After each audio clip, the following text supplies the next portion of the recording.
So here's the last tool that we need. So if we have a contour C of length L and a complex valued function that's continuous on C, that's my setup.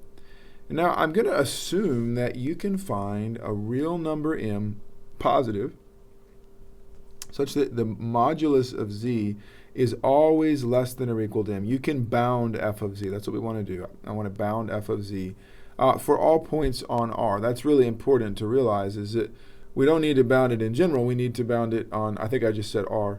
And we need to bound it for all points on my curve C. So that does sometimes help. You're looking for the maximum modulus of f for all points on C. So if you can find such an m, then it turns out that the length, or the modulus of the integral of f over C is, less than or equal to m times L. So it's less than or equal to this bound on f times the length of C. And so I thought we would just do a quick example of this to see how this works. So here's my curve C.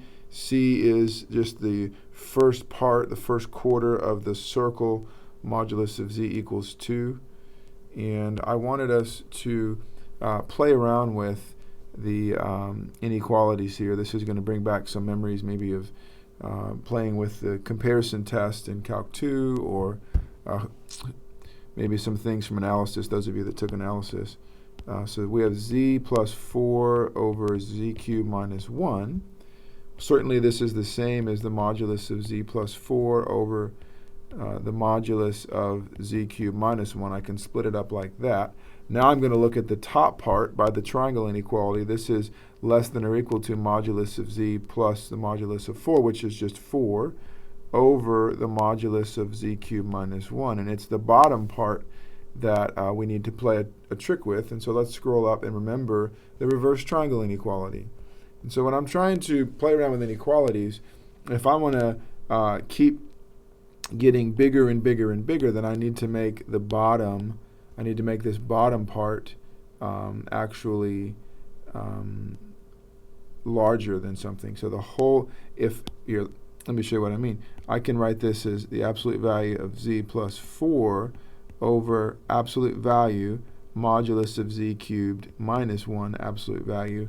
Why can I do that? Because this is greater than or equal to this. And so when I'm looking at that downstairs, the inequality flips and I get to here. And so now I can think about this and I can say, okay, wait a minute though. I only need this inequality.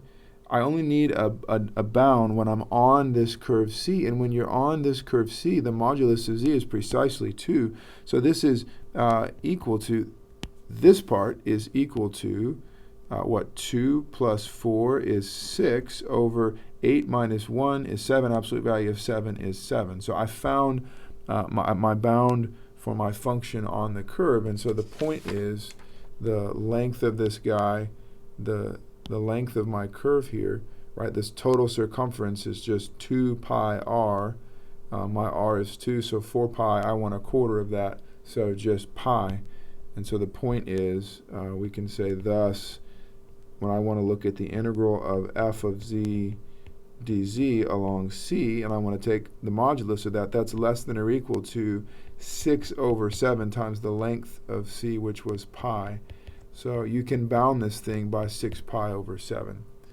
And this may seem, like, why do we care? Well, it turns out it's going to be an important tool in our toolbox for some integrals that we're going to look at. So let's break this video up, and then in the next one we're going to begin to see how the applications are going to go.